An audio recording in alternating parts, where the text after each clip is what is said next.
हाँ तो नमस्कार, क्या आप भी एग्जाम देने वाले 2023 में? आपके मन में सवाल आता होगा सर हम भी पेपर देने वाले 2023 में। अगर आप बिहार बोर्ड के स्टूडेंट हैं स्पेशली प्यारे बच्चों, और आप 2023 में अगर आप मैट्रिक का एग्जाम देने वाले हैं तो आप अपनी तैयारी को जांचने का आपके पास सबसे सुनहरा मौका है, क्योंकि एग्जाम पैटर्न पर हम एक टेस्ट लेकर के आए हैं और जितना भी साइंस का चैप्टर हम आपको पढ़ाए हैं उसी से क्वेश्चंस पूछे गए हैं।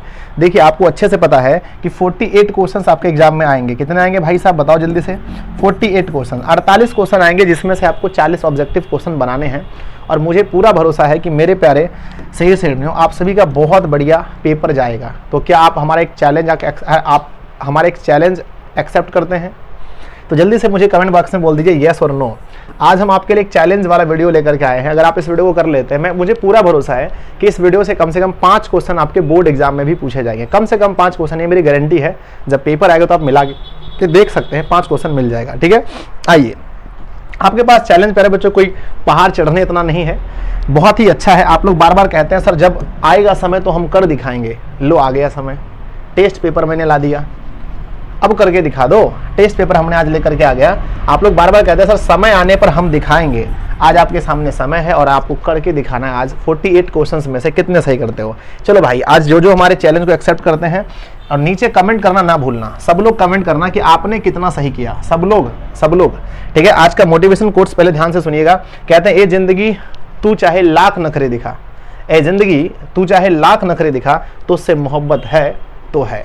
कैसी भी स्थिति हो प्यारे बच्चों, हमें पढ़ना नहीं छोड़ना है। चाहे आपके साथ में दुख हो, तकलीफ हो, जीने में दिक्कत हो रहा है, लेकिन एक बार जिंदगी से हमेशा कहना। हम लोग शायरी तो दूसरे के लिए कहते हैं, लेकिन जिंदगी के लिए एक शायरी हमने बनाया है। कहते हैं ए जिंदगी चाहे तू लाख नखरे दिखा, तो उससे मोहब्बत है तो है। हम घर पर नहीं हैं, फिर भी प्यारे बच्चों हम आपके लोगों की क्लास ले रहे हैं, क्योंकि मोहब्बत है हमें आप लोगों से भी। चलिए आज स्टार्ट करते हैं।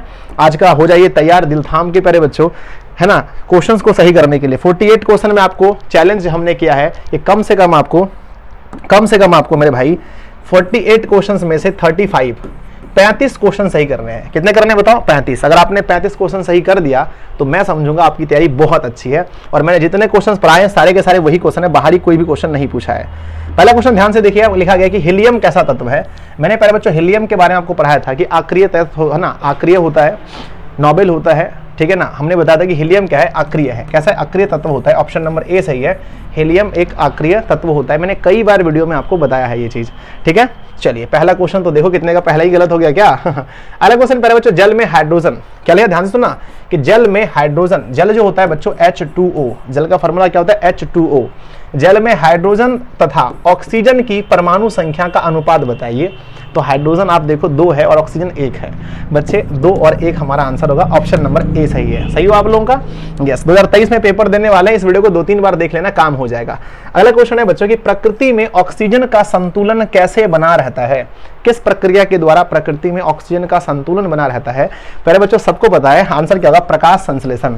प्रकाश संश्लेषण से ही बना रहता है। बस हम टेस्ट ले रहे हैं आपका आज, ठीक है। अगला क्वेश्चन नंबर आता है हमारा 4। कहते हैं कि पौधों में श्वसन क्रिया के अंतर्गत एटीपी के टूटने से कितनी ऊर्जा मुक्त होती है? याद रखना कम से कम 5 क्वेश्चन यहीं से आएगा। तो बच्चों पौधों में 30.5 किलो जूल प्रति मोल ऊर्जा व्यक्त होती है। तो ऑप्शन नंबर क्या होगा? ए आपका राइट आंसर होगा, ठीक है। अपना भूलना मत बच्चों, भूलना मत, आपको 35 सही करना है। नेक्स्ट, मानव हृदय में कितने कोष्ठ होते हैं? मानव का हृदय आपने देखा बच्चों, मानव का हृदय हमने कई बार आपको बना के पढ़ा, अच्छे से सिखाया है कि मानव के हृदय में कितने कोष्ठ होते हैं। भाई साहब मानव के हृदय में अगर आपको पढ़ाऊं ना, अच्छे से मैंने पढ़ाया ना कि मानव के हृदय में 4 कोष्ठ होते हैं, 1 2 3 4, ठीक है ना। तो option number D is right answer.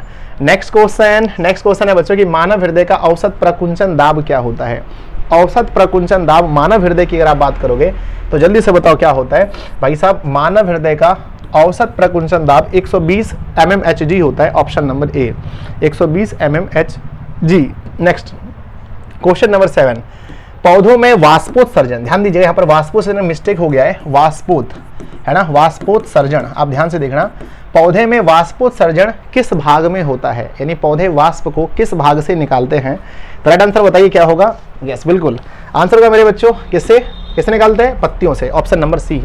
Next question number 8 आपके सामने है कि कृत्रिम वृक्क, आपको मैंने बताया था कि जब इंसान का किडनी खराब होता है तो फिर बच्चों एक डॉक्टर के द्वारा लगाया जाता है, जिसे हम लोग कहते हैं कृत्रिम वृक्क, डायलिसिस मशीन। यस, कहते हैं कि कृत्रिम वृक्क किन अपशिष्ट उत्पादकों को रुधिर से अपोहन द्वारा पृथक करता है, बताइए। एकदम पक्का 5 क्वेश्चन तो लिख लो, यहां से आएगा, है ना। तो कृत्रिम वृक्क किन अपशिष्ट उत्पादकों को, तो बच्चों मैंने बताया था आपको अच्छे से कि वह नाइट्रोजन को, option number A nitrogen answer होगा, ऑप्शन नंबर ए, क्योंकि नाइट्रोजन से अमोनिया बनता है। क्या होता है? अमोनिया, ठीक है ना, याद रखना। तो ऑप्शन नंबर क्या होगा? ए, नाइट्रोजन को। नेक्स्ट अगला क्वेश्चन नंबर 9 आता है कि हाइड्रा में प्रजनन की कौन सी विधि पाई जाती है? हाइड्रा में प्रजनन की कौन सी विधि पाई जाती है? मजा आ रहा है आज, बहुत मजा आ रहा है। हाइड्रा बच्चों, हाइड्रा में प्रजनन की कौन सी विधि है? तो आप सभी को पता है कि हाइड्रा और ईस्ट दोनों में होता है मुकुलन, ऑप्शन नंबर बी मुकुलन, मुकुलन प्यारे बच्चों, ठीक है। अगले क्वेश्चन में चलते हैं। अगला क्वेश्चन है कि किसी, देखो बच्चों कुछ क्वेश्चन हार्ड भी होते हैं, कुछ नॉर्मल होते हैं, क्योंकि सभी दवाई मीठी नहीं होती है, कुछ कड़वी दवाई भी होती है। अगला क्वेश्चन लिखा गया है किसी माध्यम के अपवर्तनांक का मान क्या होता है? ये आपका क्वेश्चन फिजिक्स का है, ठीक है ना। हमने फिजिक्स, केमिस्ट्री, बायोलॉजी हर जगह से क्वेश्चन को लिया है, लेकिन जो चैप्टर हमने पढ़ाया है बस वहीं से लिया है, फालतू हमने नहीं लिया है। किसी माध्यम के अपवर्तनांक का मान क्या होता है? साइन आई बटा साइन आर। कोई हमसे चोरी नहीं करेगा, जितना सही होगा उतना ही बताना। साइन आई बटा साइन आर। 5 नंबर तुम्हारा यहाँ साइंस का है, याद रखना। नेक्स्ट क्वेश्चन पहले बच्चों, दाढ़ी बनाने में, ध्यान रखना, दाढ़ी बनाने में कौन सा दर्पण उपयोग में लाया जाता है? दाढ़ी बनाने में कौन सा दर्पण उपयोग में लाया जाता है? भाई साहब अवतल, ठीक है ना। और ये होता है गाड़ी के गाड़ी के अग्र में बच्चों, है ना, यानी कि हेडलाइट में, हेडलाइट में भी इसी का उपयोग होता है। लेकिन अगर पूछा जाए कि पश्च दर्पण के रूप में किसका होता है, तो उत्तल का होता है पश्च दर्पण के रूप में। घर में हम लोग किसका उपयोग करते हैं? समतल का। और समतल दर्पण से जो प्रतिबिंब बनाता है वो बिल्कुल सीधा और समान आकार का बनता है और काल्पनिक, याद रखिएगा।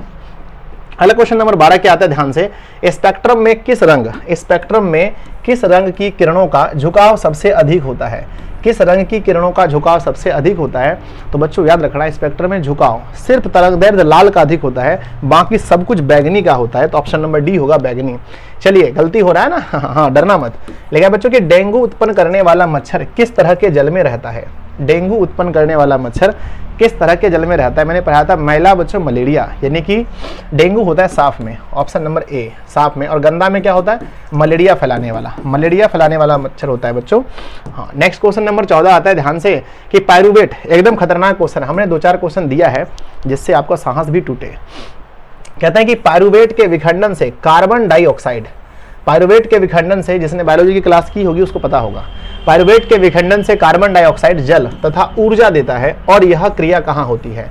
बच्चों यह क्रिया जो होती है कहाँ होती है? माइटोकॉन्ड्रिया में होती है, ऑप्शन नंबर बी, क्योंकि यह चीज होता है वायवीय शोषण में। कहाँ होता है?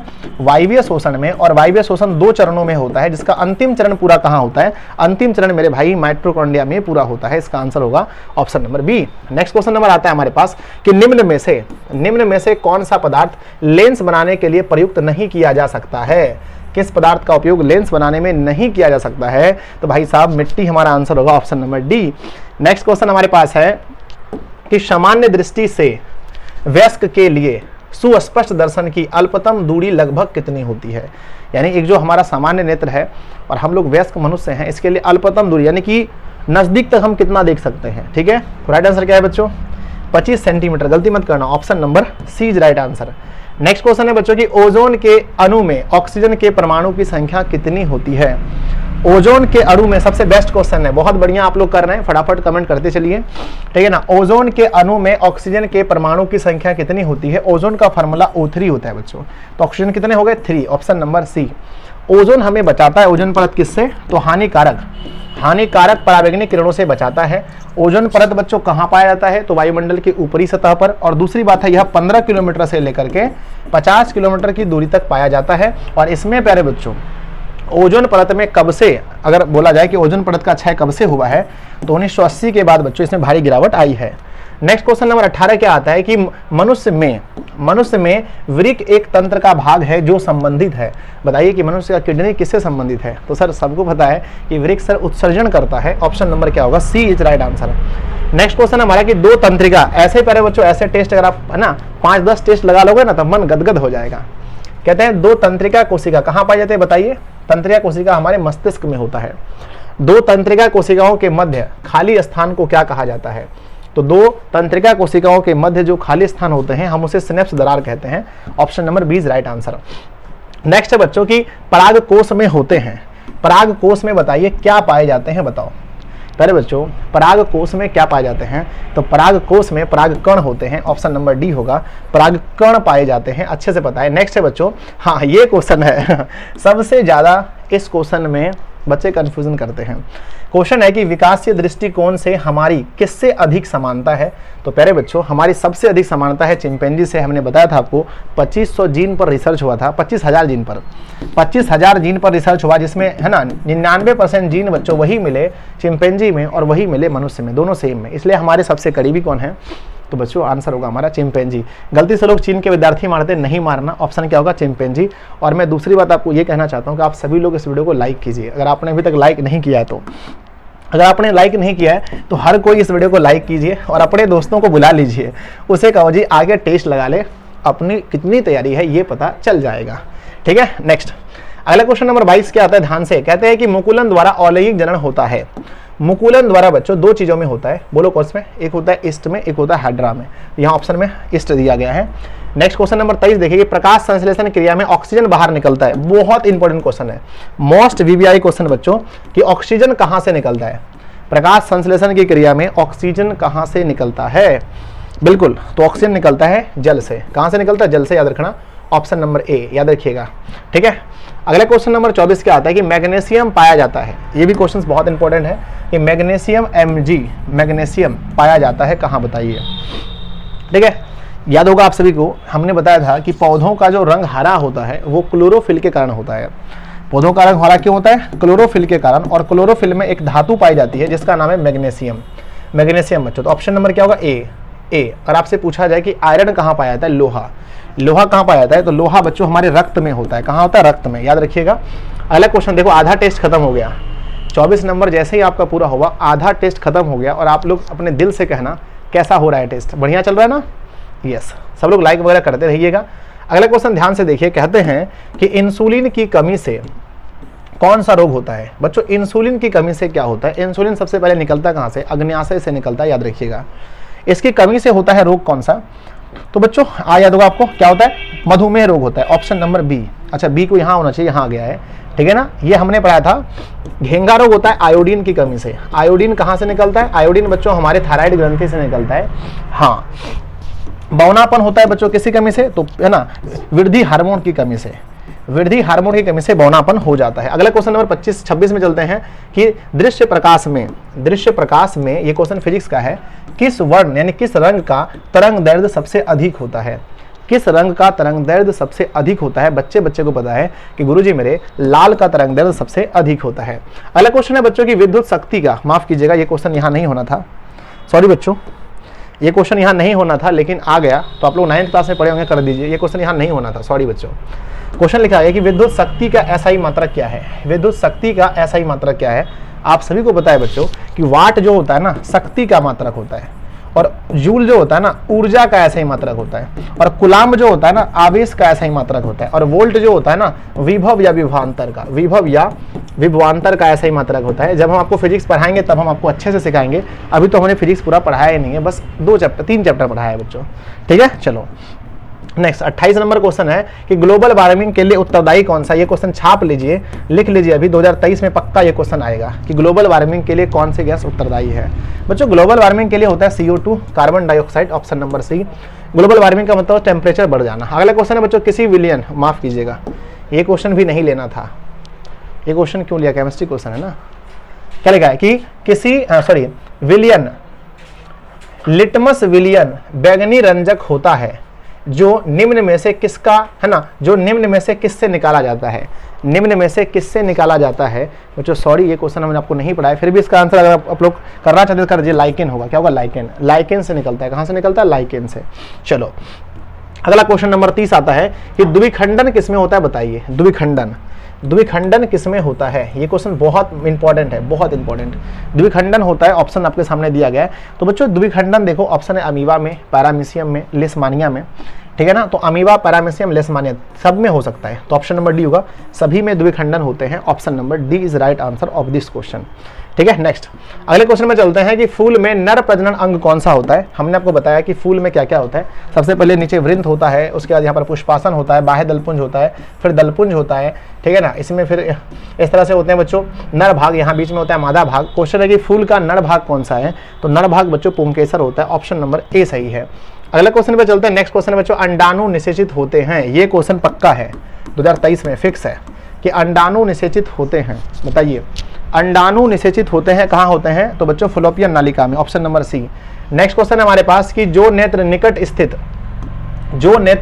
स्थित वस्तु को साफ नहीं देख सकता, उस नेत्र में होता है।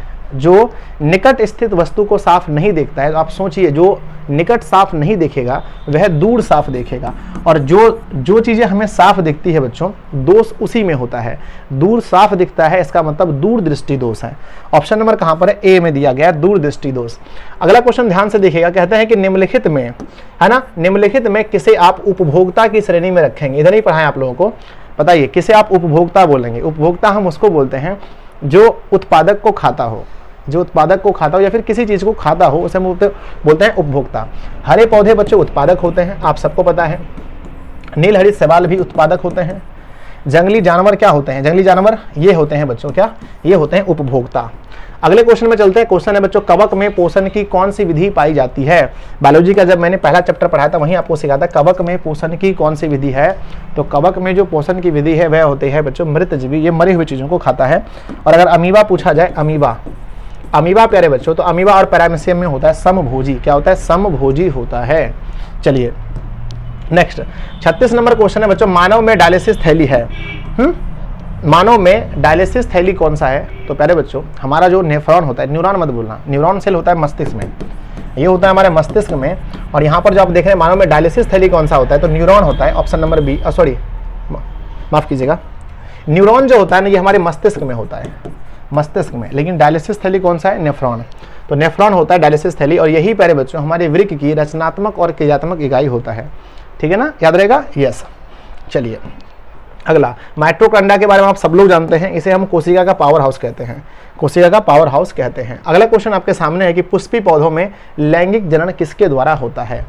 पुष्पी पौधों में लैंगिक जनन किसके द्वारा होता है। भाई मेरे चैलेंज वाला क्वेश्चन ये है कि पुष्पी पौधों में लैंगिक जनन जो होता है वो होता है किसके द्वारा, फूल, है ना, फूलों के द्वारा। देखिए आप जल्दी में आकर के खूब जल्दी में क्वेश्चन गलती मत कीजिए। आपको ये सोचना है कि 48 में से 40 बनाना है, चैलेंज में 35 का है। अब देखिए कितना सही कर सकते हैं। ठीक है, नेक्स्ट अगला क्वेश्चन हमारे सामने आता है कि निम्न में से कौन एक जैविक प्रक्रम के द्वारा अपघटित होने वाला पदार्थ है। कौन सा ऐसा पदार्थ है बच्चों जो गल सकता है, जो सड़ सकता है, जो खत्म हो सकता है। ऑप्शन है बच्चों, सूखे घास के पत्ते हो सकता है, पॉलीथीन गैस कभी नहीं होगा, रबड़ नहीं होगा, है ना, पॉलीथीन गैस नहीं होगा बच्चों, पॉलीथीन बैग होगा, सॉरी पॉलीथीन बैग। ठीक है ना। अब देखो प्लास्टिक की बोतलें नहीं गलेंगी, तो ऑप्शन नंबर ए सही होगा। चलिए अब यहाँ से 10 क्वेश्चन बचे हैं, पूरे अच्छे से ईमानदारी से दीजिए। कहते हैं हरे पौधे क्या कहलाते हैं।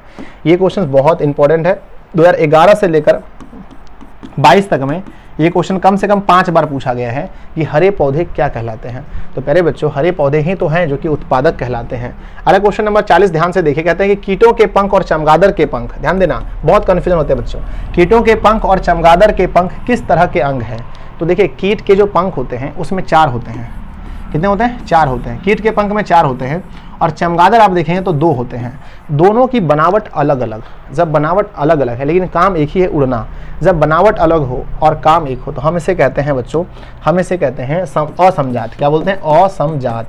असमजात को प्रेम से हम समरूप बोल सकते हैं, नहीं मिले तो हम इसे समवृत्ति भी बोल सकते हैं, समवृत्ति। ठीक है ना। तो भाई मेरे कि कीटों के पंख और चमगादड़ के पंख क्या है, समवृत्ति अंग है। ठीक है ना। जबकि मनुष्य का हाथ और बिल्ली का अग्रपाद ये क्या है, समजात अंग है। क्वेश्चन है कि भोजन का पचना, भोजन का पाचन किस प्रकार की अभिक्रिया है। तो प्यारे बच्चों भोजन का जो पचना होता है वह किस प्रकार की अभिक्रिया है, उपचयन, संयोजन, अपचयन। ठीक है ना, भोजन का पचना उपचयन है, ऑप्शन नंबर ए। अगला क्वेश्चन आता है हमारे सामने कि निम्नलिखित में से कौन एक उभयलिंग, निम्नलिखित में से कौन एक उभयलिंग जंतु है। उभयलिंग मतलब है कि, है ना, उसमें प्यारे बच्चों स्त्रीलिंग और पुल्लिंग दोनों होना चाहिए, यानी कि नर जनन अंग और मादा जनन अंग दोनों एक ही में होता है। देखिए कौन सा है, तो बच्चों केचुआ। क्या है, केचुआ। केचुआ का मैंने बताया कई बार आपको कि ये है ना, एक पार्ट में नर होता है, एक में मादा होता है किसी भी केचुए में, ठीक है ना। अगला क्वेश्चन आपके सामने कि स्पेक्ट्रम प्राप्त करने के लिए किसका उपयोग किया जाता है, जल्दी फटाफट से। स्पेक्ट्रम प्राप्त करने के लिए किसका उपयोग होता है, तो भाई मेरे स्पेक्ट्रम प्राप्त करने के लिए जो हमारे पास स्पेक्ट्रम इस टाइप का होता है, एक रात है फिर 7 किरणें निकलती हैं, इससे इसे स्पेक्ट्रम कहते हैं। तो भाई साहब स्पेक्ट्रम के लिए हमें उपयोग करना पड़ता है प्रिज्म का। किसका, प्रिज्म का। आप मुझे बताइए प्रिज्म कितने सतहों से घिरा होता है, इस वीडियो के नीचे कमेंट कीजिएगा। चलिए आगे बढ़ता है। नेक्स्ट 44 नंबर क्वेश्चन आता है हमारा कि सरल सूक्ष्मदर्शी में किसका उपयोग होता है। तो बच्चों सरल सूक्ष्मदर्शी यहाँ पर यंत्र की बात हो रही है, यानी मैक्रोस्कोप की बात हो रही है। तो मैक्रोस्कोप से जो डॉक्टर देखते हैं इस तरह से होता है हमारे पास, इस तरह से। तो यहाँ पर हमारा लेंस लगा होता है, उसका नाम है उत्तल। क्या होता है, उत्तल। उत्तल दर्पण नहीं होता है, उत्तल लेंस होता है। कई लोग बार है ना गलती में पता है सिर्फ उत्तल देख करके मार देते हैं, लेकिन ये भी देखना है कि उसमें दर्पण होगा या लेंस होगा। तो सरल सूक्ष्मदर्शी यंत्र में लेंस लगता है, ना कि दर्पण। तो ऑप्शन नंबर डी। यहाँ पर बहुत सारे लोग गलती करते हैं। अगला खुला परिसंचरण तंत्र। मैंने पढ़ा है बच्चों कि परिसंचरण तंत्र 3 तरह के होते हैं। एक होता है बंद, है ना, एक होता है खुला। जिसकी नसों में खून दौड़े हम उसे बंद कहते हैं, जिसके शरीर में दौड़े हम उसे खुला कहते हैं, जिसके नस और शरीर दोनों में दौड़े हम उसे कहते हैं मिश्रित। जैसे मछली बच्चों, मछलियों में मिश्रित होता है। यहाँ क्वेश्चन पूछा गया कि खुला परिसंचरण तंत्र किसमें होता है। तो मेरे प्यारे बच्चों खुला परिसंचरण तंत्र होता है कॉकरोच में, ठीक है। मनुष्य में कैसा होता है, तो बोलना बच्चों बंद। मनुष्य में होता है बंद। घोड़े में कैसा होता है, बंद होता है। क्या होता है, बंद। इस समय बंद होता है, ठीक है ना। चलिए अगला क्वेश्चन ध्यान से देखें। क्लोरोफिल वर्णक का रंग कैसा होता है। ये भी क्वेश्चन बहुत बार रिपीटेड क्वेश्चन है कि क्लोरोफिल वर्णक का रंग कैसा होता है। भाई साहब क्लोरोफिल वर्णक का रंग हमेशा हरा ही होगा, याद रखिएगा। सेकंड लास्ट क्वेश्चन आपके सामने है कि समतल दर्पण द्वारा बना प्रतिबिंब कैसा होता है। समतल दर्पण द्वारा बना प्रतिबिंब कैसा होता है, नीचे आपके सामने दिया गया है। तो पहले बच्चों समतल दर्पण में हमेशा कैसे प्रतिबिंब बनते हैं, तो याद रखिए काल्पनिक प्रतिबिंब बनते हैं। ऑप्शन नंबर बी सही होगा। लास्ट क्वेश्चन कहते हैं अंत भला तो सब भला। द ओरिजिन ऑफ स्पीसीज नामक पुस्तक किसने लिखी थी।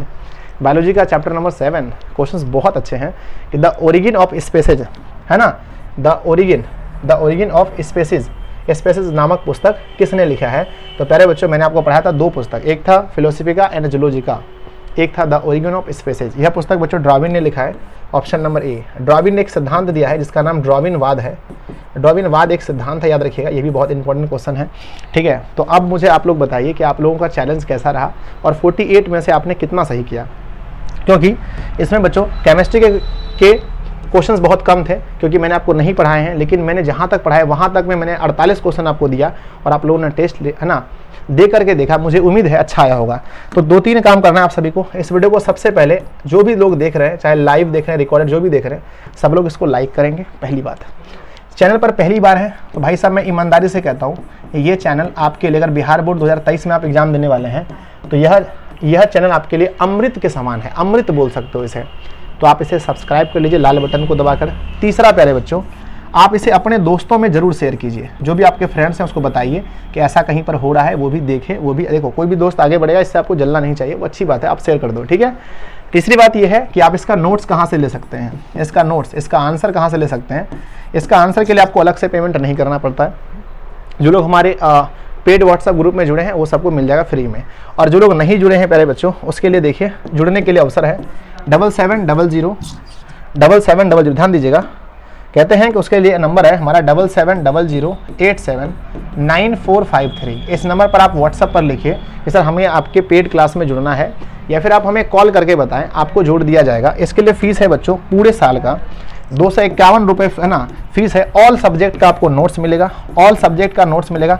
बाकी ये भी आपको जो भी क्लास होगा सब चीज़ का नोट्स मिलेगा। बस एक ही बार आपको फी जमा करना है। रोज़ बहुत सारे बच्चे जुड़ते हैं, मुझे लगता है जितने लोग देख रहे हैं सब लोग जुड़े होंगे।